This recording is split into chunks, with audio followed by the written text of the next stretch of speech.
Hello and welcome to exam Mantra online platform. मैं हूं प्रदीप आचार्य और बीपीएससी के रिगार्डिंग जो आपको बताया गया है पॉलिटी से रिलेटेड टॉपिक वो हम कवर करने वाले हैं। तो चलिए हम आपको बताने जा रहे हैं कि बीपीएससी में जो कवरेज है पॉलिटी का सेक्शन कितना इंपॉर्टेंट है और इसमें आपको किन किन चीजों को ज्यादा बेहतर ढंग से अध्ययन करना पड़ेगा ताकि आप बीपीएससी में अच्छे से अच्छे मार्क्स को सिक्योर कर सकें। तो सबसे पहले हम छोटा सा आपको बताना चाहेंगे कि पॉलिटी का जो सेक्शन है उसके विषय में हम आपको जानकारी देना चाहेंगे। तो आप अगर 60-62 के पॉलिटी क्वेश्चंस को काउंट करेंगे तो आपको साफ साफ दिखाई देगा कि ये ऑलमोस्ट 11 क्वेश्चन जो है इसमें आए हैं। उसी तरीके से 63 में अगर आप देखें तो 14 क्वेश्चंस इसमें आपको देखने को मिल जाता है। इसके बाद 64 में 12 क्वेश्चंस आपको देखने को मिलेंगे। इसके बाद 65 और 66 इन दोनों में 10-10 क्वेश्चन। तो ऑन एन एवरेज अगर हम देखें तो 1-2 का अंतर अवश्य होता है, लेकिन पॉलिटी का जो सेक्शन है ये ऑलमोस्ट अगर हम ध्यान दें तो ये 10 क्वेश्चन जो है और ये 10 क्वेश्चन काफी महत्वपूर्ण भूमिका निभाता है, क्योंकि ये 10 क्वेश्चन जो होते हैं अगर पॉलिटी की अंडरस्टैंडिंग आपकी सही है तो ये 10 क्वेश्चन आपके सटीक बैठने वाले हैं। इसमें गलतियां होने की संभावना बहुत कम होती है। तो ये चीजें आप देख सकते हैं कि पॉलिटी का जो कवरेज है वो काफी महत्वपूर्ण है और आपके एग्जाम में एक महत्वपूर्ण भूमिका निभाने वाला है। इसके बाद हम जो देखने वाले हैं वो हम आपको दिखा दें कि किन किन टॉपिक पे हम लोग जो कवरेज करने वाले हैं। हालांकि जो दायरा है बीपीएससी का वो सीमित बैठता है, लेकिन हम कुछ चीजों को एक्स्ट्रा लेके चलेंगे ताकि अगर क्वेश्चंस कुछ एक्स्ट्रा सेगमेंट से आते हैं तो आपको किसी भी तरीके की समस्याओं का सामना न करना पड़े। तो इसमें जो हम लोग कवर करने वाले हैं वो है प्रस्तावना, fundamental right, fundamental duties, DPSP,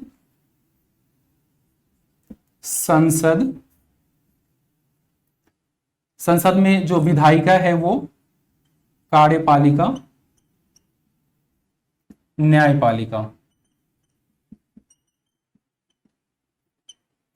और भी इसके अलावा कुछ चीजें अगर होगी, कई बार करंट में कुछ मामले होते हैं, कई बार बेसिक मामले और भी कुछ होते हैं, तो उन सारे मिसलेनियस को भी हम लोग कवर करेंगे।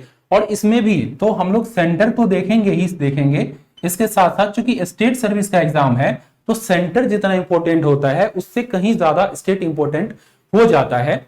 तो इस स्थिति में हम लोग न्यायपालिका, कार्यपालिका और जो विधायिका है उसके सेंटर और स्टेट दोनों के संदर्भ में हम लोग बातचीत करेंगे।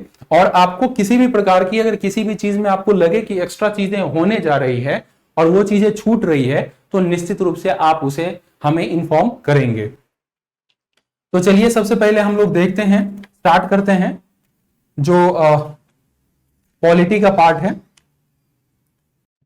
तो पॉलिटी के पार्ट में सबसे पहले हम लोग प्रस्तावना के विषय पे चर्चा करते हैं या उद्देशिका पे चर्चा करते हैं। तो उद्देशिका को अगर हम लिखें, अगर हम पढ़ दें आपको, तो हम आपको पढ़ के बता देते हैं, चूंकि एक भास्ट बड़ा एरिया हो जाता है तो हम आपको पढ़ के बता देते हैं कि हम भारत के लोग भारत को संपूर्ण प्रभुत्व संपन्न, समाजवादी, पंथ निरपेक्ष और लोकतंत्रात्मक गणराज्य बनाने के लिए तथा उसके समस्त नागरिकों को सामाजिक, आर्थिक और राजनीतिक न्याय, विचार, अभिव्यक्ति, विश्वास, धर्म एवं उपासना की स्वतंत्रता, प्रतिष्ठा एवं अवसर की समता। यानी कि अगर हम देखें यहां पे तो समाजवादी, पंथ निरपेक्ष, स्वतंत्रात्मक,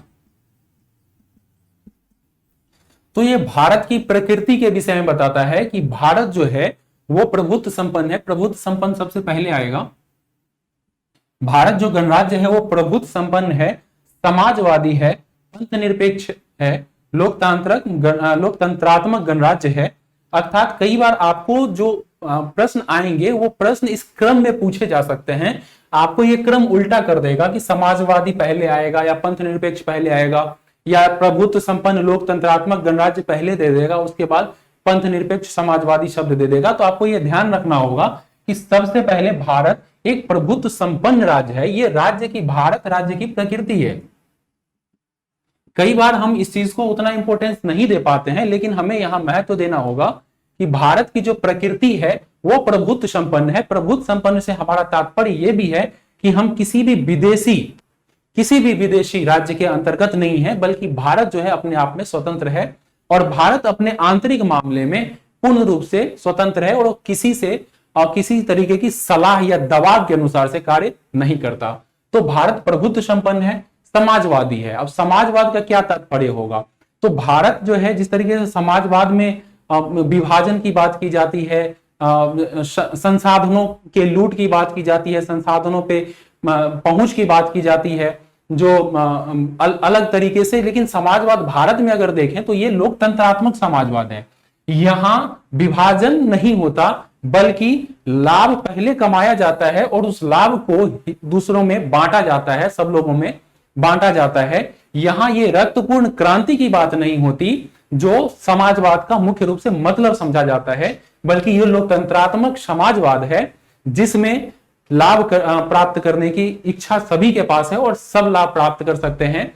और जो राज्य लाभ प्राप्त करती है उसका वितरण जो है, जो टैक्स आते हैं उसका वितरण एक समतावादी तरीके से किया जाए, ये आपको लोकतंत्रात्मक गणराज्य के अंतर्गत देखने को मिल जाता है।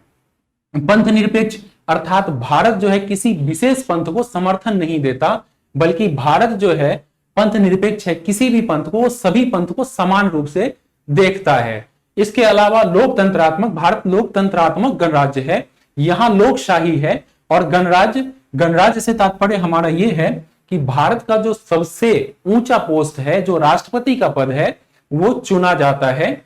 तो इस प्रकार से भारत की जो प्रकृति है प्रभुत्व संपन्न, समाजवादी, इसको सीरियल में रखना बहुत ही महत्वपूर्ण होता है। सबसे पहले भारत प्रभुत्व संपन्न है, फिर समाजवादी है, फिर पंथ निरपेक्ष है, फिर लोकतंत्रात्मक गणराज्य है। अभी यूपीएससी में क्वेश्चन पूछा गया था कि 1950 में भारत क्या था, तो भारत प्रभुत्व संपन्न था, क्योंकि उस समय में पॉलिटी के अंतर्गत जो है, जो हमारी उद्देशिका है, उसमें प्रभुत्व संपन्न जैसे शब्द का प्रयोग किया गया था, किंतु समाजवादी और पंथ निरपेक्ष जैसे शब्दों का प्रयोग नहीं किया गया था। इसके अलावा लोकतंत्रात्मक और गणराज्य की तो चर्चा प्रारंभ से ही की गई थी। तो इस प्रकार हम देखें, अगर आपको यह पूछा जाए कि प्रारंभ में अर्थात संविधान जब लागू हुआ था तब भारत की प्रकृति क्या थी, तो उसमें आपको यह बताना होगा कि भारत प्रभुत्व संपन्न लोकतंत्रात्मक गणराज्य था। किंतु अगर 42वें संविधान संशोधन के बाद की बात की जाए तो आपको बताना होगा कि प्रभुत्व संपन्न समाजवादी पंथ निरपेक्ष लोकतंत्रात्मक गणराज्य है भारत।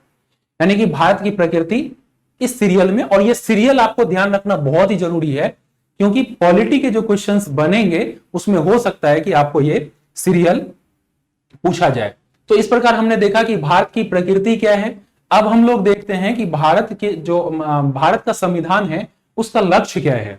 अभी हमने चर्चा की थी कि हम भारत के लोग भारत को संपूर्ण प्रभुत्व संपन्न समाजवादी पंथ निरपेक्ष लोकतंत्रात्मक गणराज्य बनाने के लिए और उसके समस्त नागरिकों को सामाजिक, आर्थिक और राजनीतिक न्याय अर्थात न्याय, 3 प्रकार के न्याय। ये भी प्रश्न बनते हैं कि कितने प्रकार के न्याय की चर्चा इसमें की गई है, तो 3 प्रकार के न्याय जो लक्ष्य रखे गए हैं भारत के संविधान के उद्देशिका के तहत। इसके बाद हम देखें तो विचार, अभिव्यक्ति, विश्वास, उपासना एवं धर्म की स्वतंत्रता। तो स्वतंत्रता की अगर बात करें तो 5 प्रकार के स्वतंत्रता की बात भारत के संविधान के उद्देशिका के अंतर्गत की गई है। इसके अलावा प्रतिष्ठा और अवसर की समता प्रदान करना, 2 प्रकार की, यानी कि प्रतिष्ठा और अवसर की समता प्रदान करना, और उसे प्राप्त करने के लिए तथा उन सब में व्यक्ति की गरिमा और राष्ट्र की एकता एवं अखंडता को सुनिश्चित करने वाली बंधुता बढ़ाने के लिए। एकता एवं अखंडता, भारत की एकता एवं अखंडता को बनाए रखना भी संविधान का एक महत्वपूर्ण लक्ष्य के रूप में माना गया है। इसके बाद हम देखें तो इसे एकता एवं अखंडता को बनाए रखने के लिए जो है, जो बंधुता बढ़ाने की बात है, उसे दृढ़ संकल्पित होकर आज इस संविधान को आज तारीख 26 नवंबर 1949, तो इसकी जो तारीख है वो है 26 नवंबर 1949, अर्थात भारत के संविधान को जो स्वीकृत किया गया वो 26 नवंबर 1949 को स्वीकृत किया गया। आपको ये आपके समक्ष प्रश्न कई बार उपस्थित हो सकता है कि भारत के संविधान को अंगीकृत कब किया गया, तो ये आप ध्यान रखेंगे तो भारत के संविधान को अंगीकृत 26 नवंबर 1949 को किया गया, और भारत जो है, भारत में जो 26 जनवरी 1950 को संविधान को पूर्ण रूप से लागू कर दिया गया। पूर्ण रूप से लागू कर दिया गया कब? 1950 को। हालांकि बहुत सारे जो प्रावधान हैं वो अंगीकृत करने के साथ ही लागू हो गया, लेकिन कुछ चीजें थी जो संपूर्ण रूप से लागू करने का प्रावधान था वो 1950 के अंतर्गत कर दिया गया, वो 26 जनवरी को। और इसका महत्व तो क्या था, ये भी कई बार प्रश्न पूछा जाता है कि 26 जनवरी 1950 को, आखिर 26 जनवरी की तारीख इतनी इंपॉर्टेंट क्यों थी कि भारत के संविधान को लागू किया गया? तो 26 जनवरी जो है वो पूर्ण स्वतंत्रता के लिए जो रावी नदी के तट पे एक लक्ष्य लिया गया था कांग्रेस के द्वारा, उसी तिथि को उसी तिथि को यादगार बनाने के लिए 26 जनवरी को या 26 जनवरी 1950 को इसे पूर्ण रूप से लागू कर दिया गया था। तो इस प्रकार से हम देखते हैं कि भारत की जो है संविधान के उद्देशिका के अंतर्गत भारत की प्रकृति, लक्ष्य आदि आपको यहां पे देखने को मिल जाता है। इसकी जो तारीख है, अंगीकृत करने की तारीख, वो आपको यहां पे देखने को मिल जाता है। तो इस संविधान को अंगीकृत, अधिनियमित और आत्मार्पित किया गया। एक और चीज है कि हम जानते हैं, हम भारत के लोग, भारत के लोग, जो पहला जो वाक्य शुरू होता है वो शुरू होता है हम भारत के लोग से। तो आपके समक्ष ये प्रश्न उपस्थित हो सकता है कि भारत का जो संविधान है वो किनके द्वारा स्वीकृत किया गया? तो भारत के संविधान भारत के लोगों के द्वारा स्वीकृत किया गया, न कि किसी संविधान सभा या किसी के माध्यम से। ऐसा नहीं है। जब भी आपके समक्ष प्रश्न उपस्थित होगा, आपके समक्ष आपको बताना होगा कि भारत के लोगों के द्वारा भारत के संविधान को स्वीकृत किया गया, अधिनियमित किया गया, आत्मार्पित किया गया है। इसमें अगर किसी और चीज की बात, अगर कोई और ऑप्शन हो और वहां पे अगर ऑप्शन हो भारत के लोग, तो भारत के लोग वाले ऑप्शन ज्यादा बेहतर होंगे, और आपको भारत के लोग या हम भारत के लोग अगर लिखा हो तो उसको स्वीकृत आपको करना पड़ेगा। तो मैं इसको पुनः एक बार दोहरा देता हूं, हम भारत के लोग भारत को प्रभुत्व, संपूर्ण प्रभुत्व संपन्न, समाजवादी, पंथ निरपेक्ष, लोकतंत्रात्मक गणराज्य बनाने और इसके समस्त नागरिकों को सामाजिक, आर्थिक, राजनीतिक न्याय, यानी 3 प्रकार के न्याय, विचार, अभिव्यक्ति, विश्वास, धर्म एवं उपासना की स्वतंत्रता, यानी 5 प्रकार की स्वतंत्रता, उसके बाद प्रतिष्ठा और अवसर की समता, यानी कि 2 प्रकार की समता, प्रतिष्ठा और अवसर की समता प्राप्त करने के लिए, तथा उन सब में व्यक्ति की गरिमा और राष्ट्र की एकता, अखंडता, राष्ट्र की एकता, अखंडता को सुनिश्चित करने वाली बंधुता बढ़ाने के लिए दृढ़ संकल्पित होकर अपनी इस संविधान को आज तारीख 26 नवंबर 1949 को एतद द्वारा संविधान को अंगीकृत, अधिनियमित और आत्मार्पित करते हैं। यानी कि हम अपने आप को दे रहे हैं, हमें कोई दूसरा नहीं दे रहा है। तो इस बात को हमें ध्यान रखने की आवश्यकता होगी। अब जो एक प्रश्न यहां पे आपके समक्ष उपस्थित होगा कि ये जो प्रस्तावना है, वो प्रस्तावना के पीछे बैकग्राउंड क्या है, उस प्रस्तावना के पीछे बैकग्राउंड क्या होगा? तो ये बिल्कुल स्पष्ट है कि ये जो 13 दिसंबर 1946 को उद्देशिका, 13 दिसंबर 1946 को जो हमारे प्रथम प्रधानमंत्री थे जवाहरलाल नेहरू, उनके द्वारा जो प्रस्ताव, संविधान सभा द्वारा उनके द्वारा जो प्रस्ताव दिया गया, या उद्देशिका, उद्देश्य प्रस्ताव आप इसको कह सकते हैं, तो उनके द्वारा जो 13 दिसंबर 1946 को जवाहरलाल नेहरू के द्वारा जो प्रस्ताव स्वीकार किया गया था, प्रस्ताव संविधान सभा में प्रस्तुत किया गया था, उसी के आधार पे प्रस्तावना भारतीय संविधान के अंतर्गत रखा गया। इसके बाद है उद्देश्य प्रस्ताव को जो अंगीकार किया गया है वो 22 जनवरी की जो तारीख है 1947, तब ये उद्देश्य प्रस्ताव को स्वीकार किया गया। तो ये जो एक जो तिथि है, ये तिथि कई बार प्रश्न में के रूप में हमारे समक्ष उपस्थित होती है, और उद्देश्य प्रस्ताव को ही जो है संविधान के प्रस्तावना के रूप में स्वीकार कर लिया गया। इसके बाद हम देखें तो हमने आपको जो बताया था कि 42वें संविधान संशोधन के तहत इसमें संशोधन किया गया, और उसके अंतर्गत 3 शब्द जोड़े गए थे, समाजवादी, पंथ निरपेक्ष और अखंडता, 3 शब्द को इसके अंतर्गत जोड़ा गया था 42वें संविधान संशोधन के तहत। उसके बाद हम देखें तो भारतीय संविधान की उद्देशिका में जो है भारत को संपूर्ण प्रभुत्व संपन्न, समाजवादी, पंथ निरपेक्ष, लोकतंत्रात्मक गणराज्य के रूप में घोषित किया गया है, जो इसकी प्रकृति हमने आपको पहले भी बता दी है। इसके बाद 3 प्रकार के न्याय की चर्चा हमने कर दी। संविधान उद्देश्य हमारे सपनों और विचारों का प्रतिनिधित्व करती है, ये सर अल्लादी कृष्ण स्वामी अय्यर के द्वारा कहा गया था। कुछ चीजें मैं आपको लिखाना चाहूंगा और मुझे लगता है कि वो आपको लिख लेना चाहिए कि कई बार वो तथ्य आपके समक्ष प्रश्न के रूप में उपस्थित हो सकते हैं। तो उसमें आप मैं कुछ कोटेशंस आपको बता दूं, जैसे उद्देशिका हमारे सपनों, उद्देशिका हमारे सपनों और विचारों का प्रतिनिधित्व करती है। ये जो कोटेशन था ये दिया गया था सर अल्लादी कृष्ण स्वामी अय्यर के द्वारा। दूसरा कोटेशन लिख लीजिए, उद्देशिका हमारे प्रभुत्व संपन्न लोकतंत्रात्मक गणराज्य की जन्म कुंडली है, और ये के.एस. मुंशी के द्वारा ये बोला गया था कि उद्देशिका जो है हमारे प्रभुत्व संपन्न लोकतंत्रात्मक गणराज्य की जन्म कुंडली है। उसके बाद हम देखें तो बोम्मईवाद जो है, बोम्मईवाद हुआ था, उसमें सुप्रीम कोर्ट ने उद्देशिका के संदर्भ में कुछ निर्णय लिए थे, जिसे बोम्मईवाद बम्बई बनाम यूनियन ऑफ इंडिया वाद के रूप में जानते हैं। इसमें संविधान उद्देशिका को संविधान का भाग बताया गया था। इससे पहले ये प्रश्न था कि उद्देशिका संविधान का भाग है कि नहीं। अब उसके पीछे एक तर्क है, अगर संविधान संशोधन हो सकता है तो उद्देशिका भी संशोधन हो सकता है। अगर उद्देशिका संविधान का भाग नहीं है तो संविधान संशोधन कर सकते हैं, किंतु उद्देशिका में संशोधन नहीं किया जा सकता। ये एक बड़ा प्रश्न उपस्थित हुआ था संशोधन के पश्चात। तो बम्बईवाद में सुप्रीम कोर्ट ने यह क्लियर किया कि उद्देशिका भी संविधान का भाग है, संविधान का भाग है, यानी कि इसमें उद्देशिका में संशोधन किया जा सकता है। इसके बाद केशवानंद भारती बनाम केरलवाद में अगर हम देखें तो इसमें भी इसे स्वीकार किया गया है संविधान के भाग के रूप में।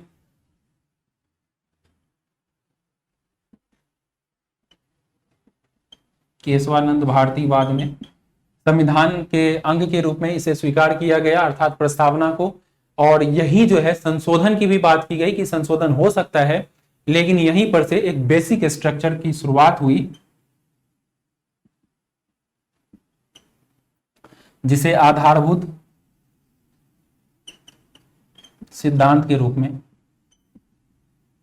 हम लोग जानते हैं। तो ये आधारभूत सिद्धांत रखा गया कि संविधान में संशोधन जिस तरीके से किया जा सकता है उसी तरीके से उद्देशिका में भी संशोधन किया जा सकता है, लेकिन आधारभूत जो सिद्धांत है संविधान के अंतर्गत उसको क्रॉस करके या उसके बियॉन्ड नहीं किया जा सकता। आधारभूत जो उद्देश्य हैं, जो आधारभूत सिद्धांत हैं, उसको नष्ट नहीं किया जा सकता किसी भी संविधान संशोधन के अंतर्गत। और प्रस्तावना हो चाहे पूरा संविधान हो, उसमें संशोधन कर सकते हैं, लेकिन आधारभूत सिद्धांत, इस आधारभूत सिद्धांत के विषय में हम लोग आगे चर्चा निश्चित रूप से करेंगे। लेकिन अभी आपको केवल इतना समझना है कि केशवानंद भारती मामले में इसे संविधान के भाग के रूप में स्वीकार किया गया। इससे पहले जो बेरूबाड़ी वाद था, यहां पे एक चीज मिस्टेक से छूट गया है कि बेरूबाड़ी जो वाद मामला था,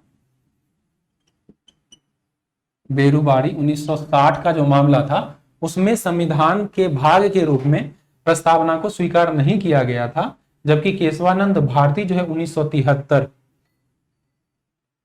1973 के केशवानंद भारती के मामले में इसको बेसिक स्ट्रक्चर के अंतर्गत रहते हुए संविधान के भाग के रूप में स्वीकार किया गया।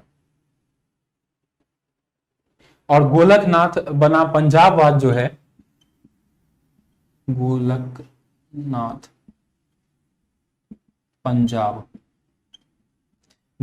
पंजाबवाद जो है, उसके तहत अगर आप देखें तो इसे जो है संविधान की आत्मा के रूप में, संविधान की आत्मा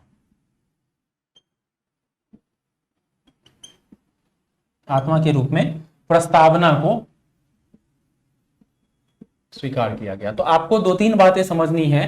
पहली ये बातें समझनी है कि बेरूबाड़ी मामला जो 1960 में आया था, उसमें ये इसे संविधान के, यानी कि प्रस्तावना को संविधान के अंग के रूप में स्वीकार नहीं किया गया, जबकि केशवानंद भारती मामला 1973 में सुप्रीम कोर्ट ने इसे संविधान के भाग के रूप में स्वीकार किया, और गोलकनाथ वाद जो पंजाब वाद आया था उसमें संविधान की आत्मा के रूप में इसका वर्णन किया गया था। इसके बाद एक चीज और समझ लीजिए, कुछ बातें कि जो प्रस्तावना है वो न्याय योग्य नहीं है।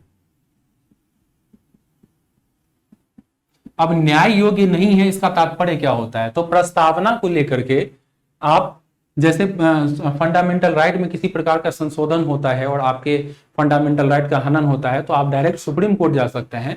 उस प्रकार की चीजें ना तो डीपीएसपी में देखने को मिलती है और न ही प्रस्तावना के अंतर्गत देखने को मिलती है। तो अगर आपके समक्ष प्रश्न उपस्थित हो कि प्रस्तावना जो है न्याय योग्य है कि नहीं है, तो आपको ये बताना होगा कि प्रस्तावना जो है वो न्याय योग्य नहीं है। इसके लिए सुप्रीम कोर्ट इसमें डायरेक्ट नहीं जाया जा सकता, या इससे संबंधित अगर कोई विवाद होती है तो सुप्रीम कोर्ट डायरेक्ट जो उसको चेंज करेगा या डायरेक्ट उसमें कोई मामले लेता है तो सही है, लेकिन आप व्यक्तिगत रूप से किसी चीज को लेकर के सुप्रीम कोर्ट नहीं जा सकते, या उसमें परिवर्तन को वैध अवैध की दृष्टिकोण से आप नहीं देख सकते। वो संविधान के अंतर्गत, और संविधान के अंतर्गत क्या उचित है और क्या अनुचित है उसके अंतर्गत उसे देखा जाएगा, व्यक्तिगत स्तर पे इसे नहीं देखा जाएगा। एक ये भी है कि प्रस्तावना को जो है संविधान का आत्मा, हमने पहले भी चर्चा कर दी है कि संविधान का आत्मा है प्रस्तावना, और जो आपने देखा ही पहले कि प्रस्तावना को जो है संविधान का आत्मा कहा गया है। वहीं अगर हम अंबेडकर के भाषा में कहें, अंबेडकर के विचारों में कहें, तो संवैधानिक उपचारों को जो है संविधान की आत्मा और उपचार संविधान की आत्मा कहा गया है, बल्कि प्रस्तावना को संविधान का आत्मा अंबेडकर के द्वारा नहीं कहा गया है, बल्कि अंबेडकर के द्वारा संवैधानिक उपचारों के अधिकार जो आर्टिकल 2 में है उसके द्वारा कहा गया है। के.एम. मुंशी के विषय में हमने कहा था कि यह जन्म कुंडली है। उसके बाद सुभाष कश्यप के विषय में अगर हम लोग बात करें, सुभाष कश्यप, तो सुभाष कश्यप जो संवैधानिक व्याख्याकार हैं, उन्होंने संविधान के जो प्रस्तावना है उसे संविधान शरीर है तो प्रस्तावना को आत्मा कहा है, प्रस्तावना आधारशिला है तो संविधान उस पर खड़ी अट्टालिका है। इस तरीके के कथन सुभाष कश्यप के द्वारा दिया गया है। वहीं बी.आर. अम्बेडकर संविधान को एक पवित्र दस्तावेज कहा है, संविधान को एक पवित्र दस्तावेज कहा है। प्रस्तावना के विषय में इसका कोई टिप्पणी नहीं देखा जा सकता है।